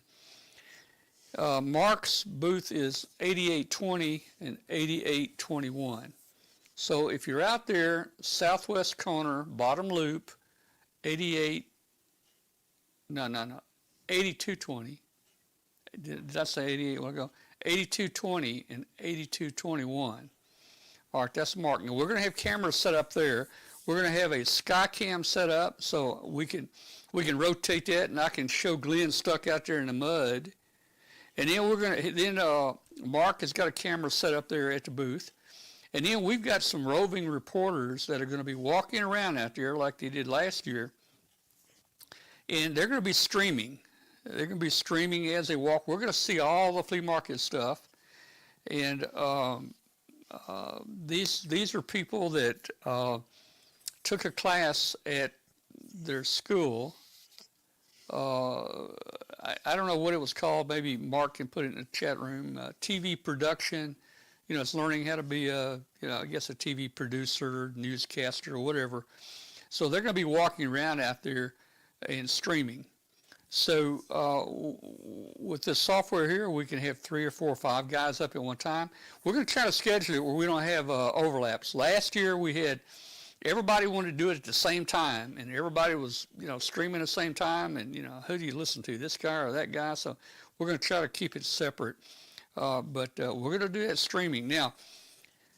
Inside streaming, don't know. Mark is putting up Wi-Fi outside in the flea market.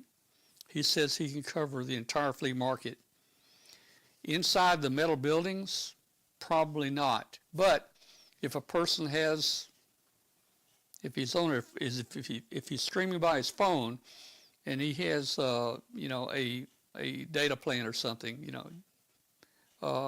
he can actually stream through Verizon or AT&T or somebody like that.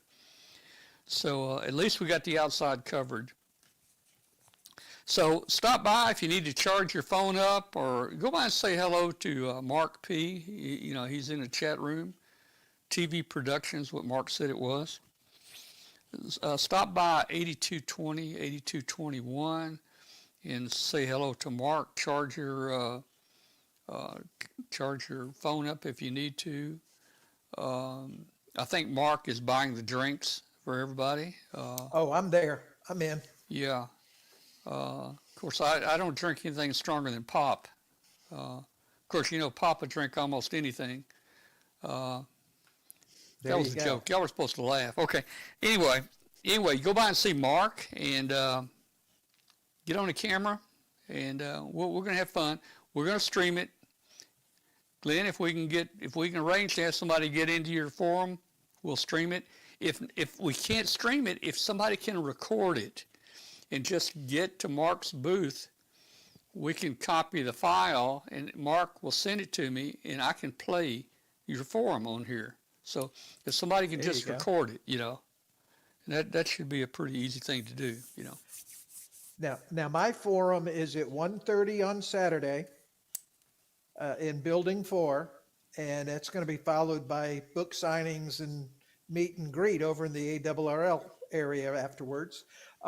Bill Brown has his forum, the Balloon Forum, Friday at 11 in Building 2. Yeah, So okay. Bill will be doing a forum there as well, and they're going to be doing a balloon launch, weather permitting, there on Friday as well, right around lunchtime. I think the last year I was there, I did the balloon launch for Bill. He had a graduation he had to go to, and the weather was bad, but we launched anyway. Not much success. We went maybe 100 miles or so, but we'll try. We did stream that launch last year. We had trouble. Our reporters had trouble finding Bill. He was supposed to be standing right here in the open area by the food court, but we couldn't find him. I don't know if you guys remember that or not, but we couldn't find him, and he was actually in a building. And anyway, we'll try to work it out a little better this year. But no prizes this year, guys. I'm keeping it simple. We used to give away about $10,000 in prizes every year on our Hamfest webcast. We did the Hamfest webcast for almost 20 years, back when the internet was not very good, believe me. I mean, if we could get 32 kilobits back then, that was a good connection back then. 32, Wow. And but we did it for 20 years. We didn't miss a trip to Dayton for 40 years. That's probably one of the reasons I'm not going back this year. We've been here 40 years, and I've seen everything that's out in the flea market for sure. It's just on a different table each year. Exactly. And I don't, I don't need any new radios or anything like that. I mean, man, I get these catalogs and I look for, man, I want to use something, but I look through the entire catalog and I can't find anything I want. So it's terrible. So we're going to start streaming Friday. Gee, let's see. Hamfest is an hour ahead of us here, so man, I may have to get up early. If I get up at 8 o'clock, that'll be 9 o'clock in Xenia. So we'll probably stream from about. Same for me. Yeah. We'll probably stream from about 9 o'clock, plus or minus Eastern or Central Time. I don't know when it's going to be. But we'll come on early Friday morning. We'll try to stay on all day. And then we'll stream again Saturday, try to stream all day. And, it'd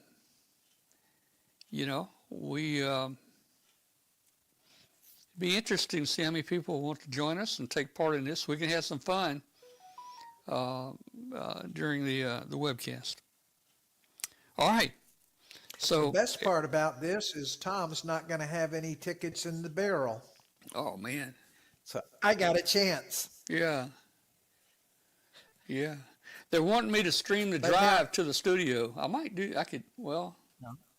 No. Yeah, about the raffle tickets. I could stream from the kitchen to the studio. Give me make me breakfast and stream in here. Yeah. Okay. Well, And I will let out one of my little secrets. Yeah, Who's got a raffle? Who's got raffle tickets? You got them out? Yeah. Well, that's the thing about Hamvention. They don't do the raffle tickets the way everyone else does. You get one, and that's it. You can't buy more. So that would put us on a level playing field for a change. Yeah. I wonder if you win, do they put it back in the barrel? If you win something, do they put it back in? I wonder. I don't think I would they assume do. so, at least for the grand prize. Yeah, I mean, the different Hamfests we've been to. We'll ask and find out. That's the way they do it, Yeah. Yeah, we will find out. Maybe. Now, here's a little secret for the Hamfest, because it is an hour earlier for me. Yeah. My backpack has a caffeine IV, and it's very, easily concealed in the straps. Goes down the arm of the long sleeve shirt. So, be real careful if you're going to shake my hand, because you might knock the IV loose. Oh, you do the IV part. Okay. Well, I've got the helmet. I got the helmet. Keep the caffeine straight. I got the helmet that holds the 2 cans right here, There you go. That works pretty good too. Yeah. Okay. Let's see. 9:16. Let's talk. Let me give you guys an update on W5KUB-119.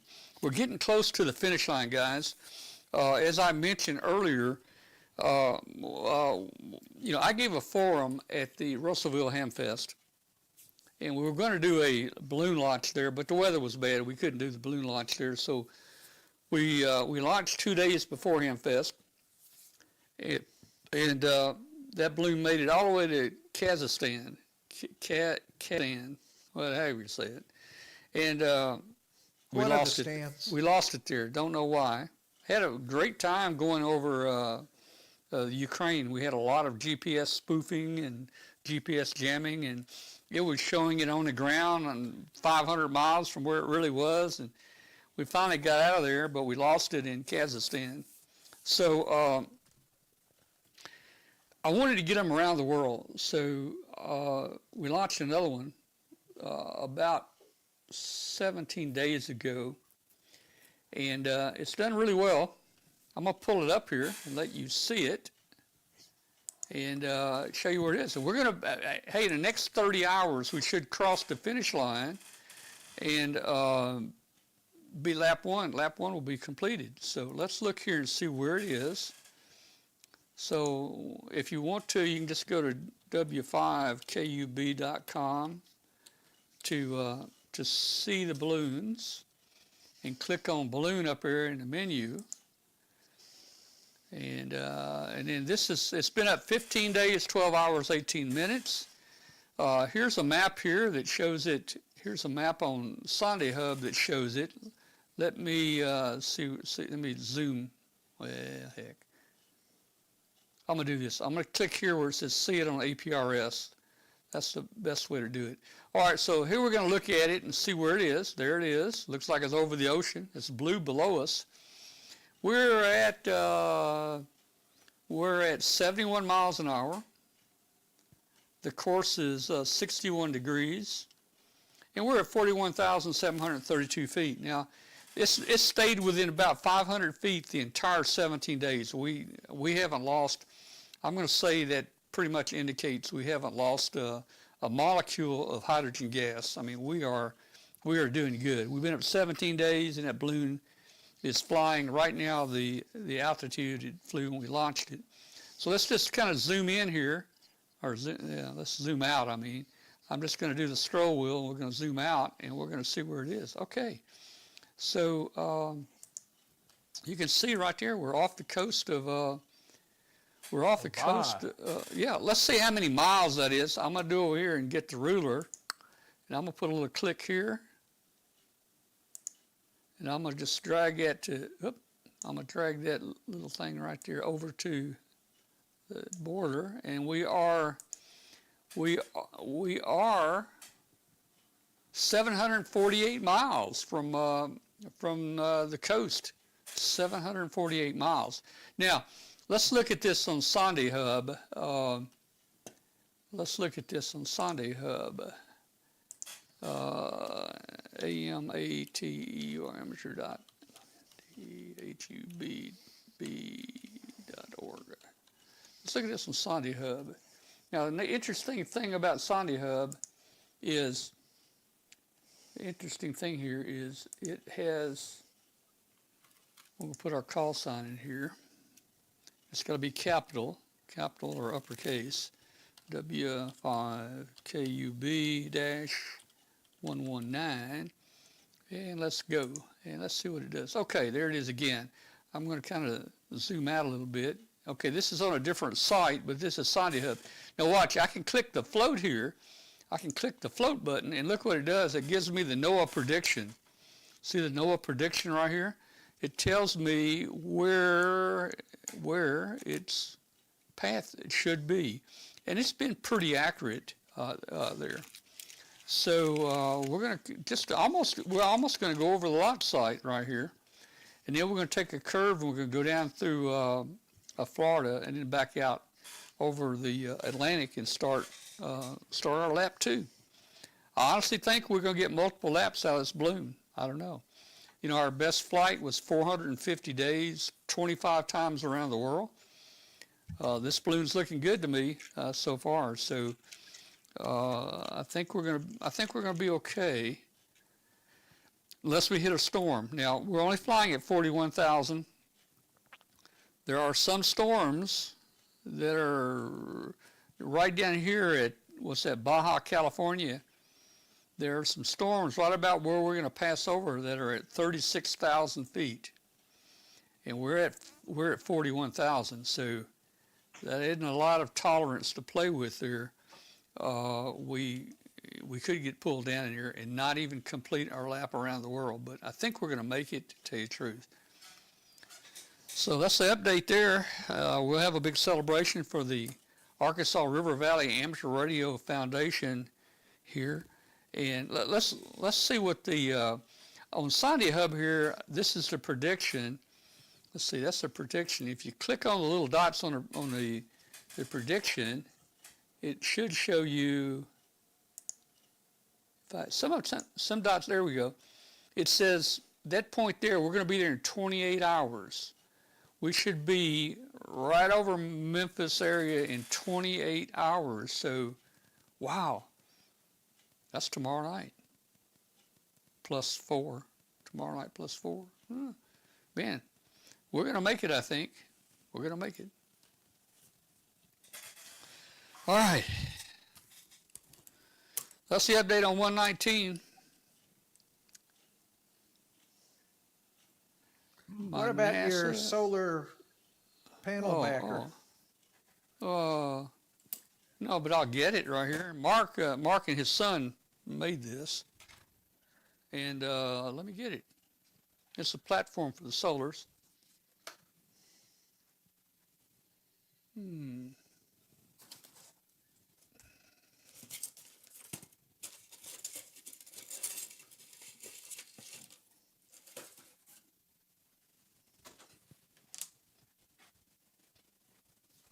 Okay, I got it. So, you know, we basically put our solar cells on a piece of styrofoam, something like this. That's a piece of styrofoam. I've got the centers cut out to make it lighter. The other one we had looked like a Windows logo. Let's see. Anyway, so that's pretty light.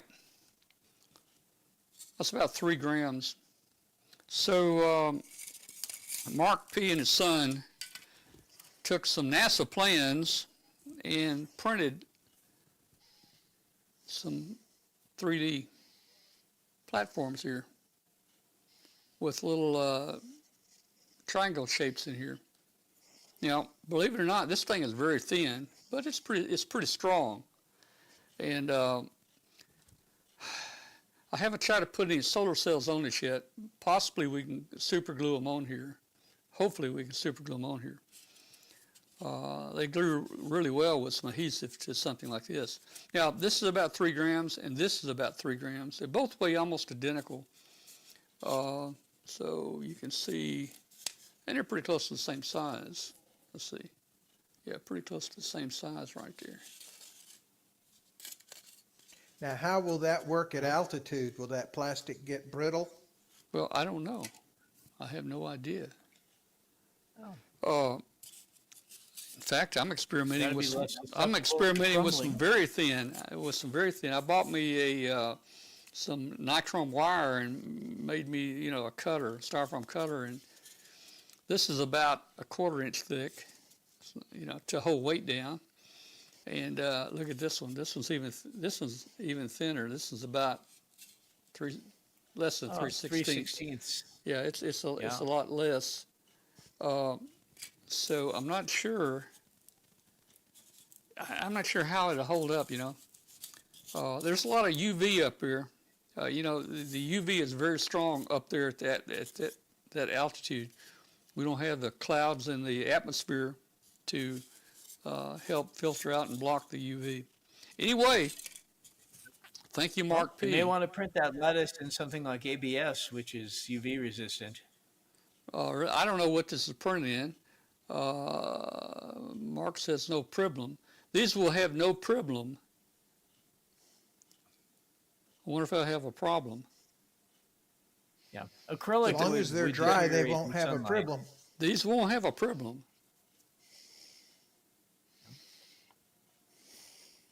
Yeah. ABS is smell. It gives off a lot of fumes when you print in it, but it is very rugged. It handles UV very well. PVC is pretty good, but it also has fumes.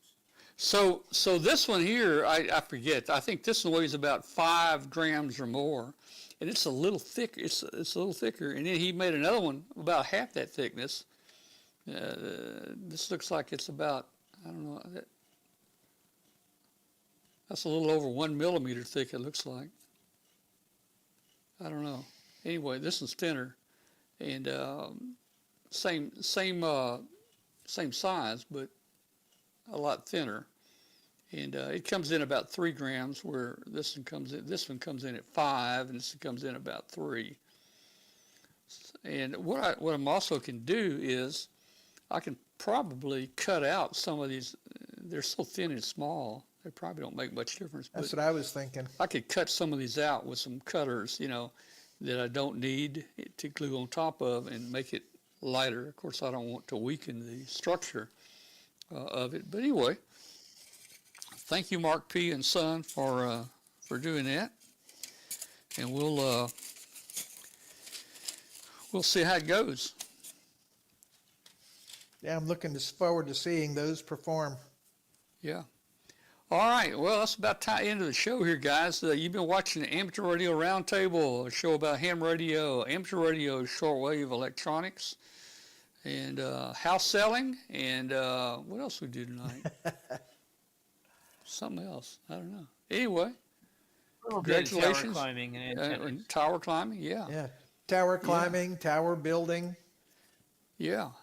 So, hey, tune in to us on Tuesday nights. If you want to watch the show live, we're on every Tuesday night on W5KUB.com. Don't forget our Hamvention webcast Friday and Saturday. Help us advertise it. Send out a text, send out a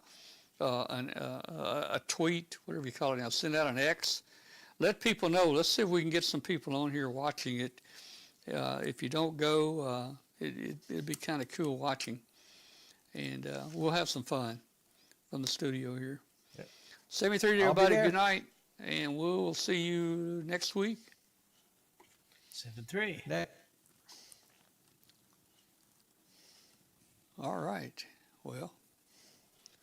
Oh, we didn't get to the SDR stuff, but that's okay. I know, we didn't get there. Segment. Yeah.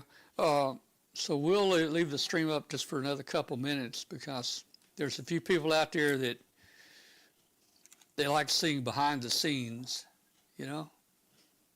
So we're going to leave it up just until it gets interesting, and then we'll turn it off. There you go. Yeah. Okay. Let's see. I got another camera here. Let me see. I got another camera here. What's this camera here look like? Let's see. There we go. We got a monster. Cast. Yeah. Yep. How you like that shot right there? Oh, you don't see it. How you like that shot right there? There you go. There you go. Behind the scenes. There you go. Yep. A desktop and 3 laptops. Yeah. Yeah. Yeah. Yep. And a mixing board. I can't tell what brand it is from here. It's a Behringer. Behringer.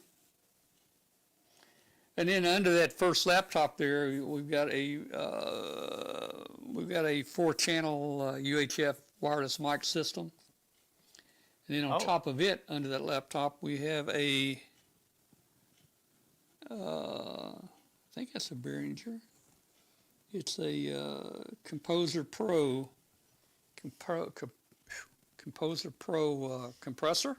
Let's see if I can get a shot with this camera. Let me see. Try this camera right here. Bippity boom, bippity bop. No, that's not working. Let's see. Here we go. I will try.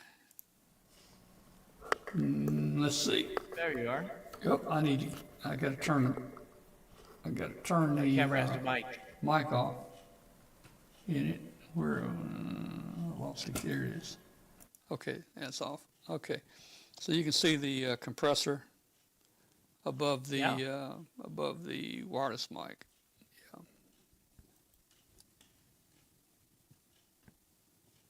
Yeah. All right.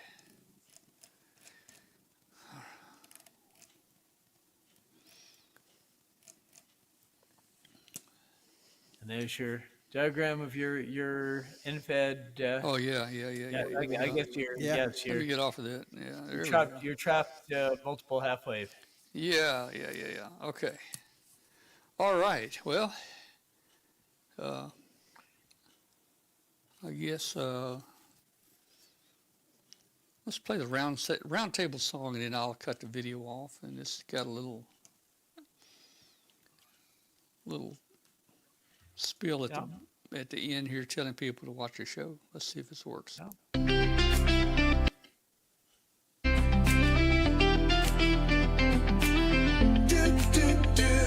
CQ on the air tonight. Well, roundtable's lit and the signal's tight.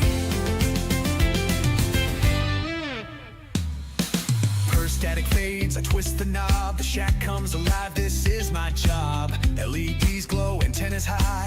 Another night beneath the sky. I'm calling out, hear that tone. Across the globe, I'm not alone. The net's alive and I'm checking in. Let the conversation begin. We're at the amateur radio roundtable. We're all plugged in, solid and stable. W5KUB's calling loud and proud, spinning stories through the static cloud. From KW5GP to WI7BG, we're rocking the bands wild and free. Hey, Glenn's got mods on a breadboard bass. Brett's breaking news from a distant place. Tom's at the helm like a seasoned vet, streaming it live on the internet. Antenna swing, the skip is long. We're singing the ham radio song. Spin that dial, let's catch some heat. 40 meters never felt so sweet. But at the amateur radio roundtable, with coax lines and power cables, Deeks, Patricians, QSLs, we got more ham than a southern belle. From KW5GP to WI7BG, we're working the world. All right, everybody watch at the end of the song. Watch what's thrown at the group here. Something is thrown at the group, and I will give you a hint. You don't see it, but there's a chicken. There's a chicken also thrown at the group, so watch it at the end. Wild and free.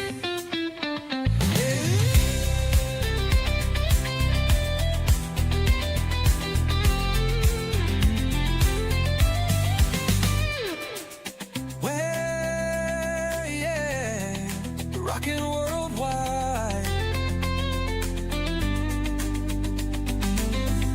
Mic in hand and a call sign, pride. Oh yeah, the amateur radio roundtable. Stories strong and signal stable. So key it up and call your name in this wild RF Hall of Fame. From KW5GP to you and me, we're hamming hard 7 and 3.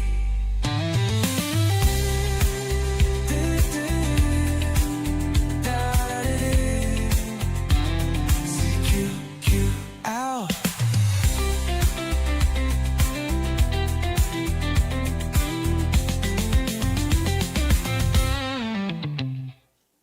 Hamming hard 7-3. Da, da, da, da, da, da, da,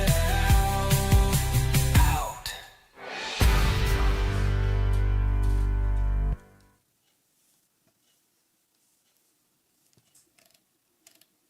All right. Well, we had fun I tonight. did catch the chicken. You didn't catch it? I did catch the chicken. Oh, yeah, okay. I was going to Yeah. say, I think there was a plastic bottle, because I think I was the one that threw the bottle. yeah, I was going to say, let's see something here. The chicken, actually, it stayed in here longer than I thought. Let's see something here. Redboard.